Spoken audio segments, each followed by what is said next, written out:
ఏపీలో అభివృద్ధి చెందుతున్న ఐటీ పరిశ్రమ అవసరాలకు అనుగుణంగా అడ్వాన్స్డ్ టెక్నాలజీస్లో యువతకు శిక్షణ ఇచ్చి వర్క్ ఫోర్స్ను సిద్ధం చేయడానికి ప్రఖ్యాత సంస్థ ఒరాకిల్తో ఏపీఎస్ఎస్డిసి కీలక ఒప్పందం చేసుకోవడం జరిగిందని మంత్రి నారా లోకేష్ ప్రకటించారు. ఈ ఒప్పందం ద్వారా యువతకు Oracle university learning subscription content ఉచితంగా లభిస్తుందని తెలిపారు.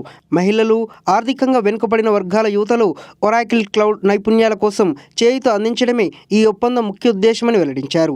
3 ఏళ్లలో మొత్తం 4 లక్షల మందికి Oracle my learn digital platform ద్వారా శిక్షణ అందించడం జరుగుతుందని పేర్కొన్నారు.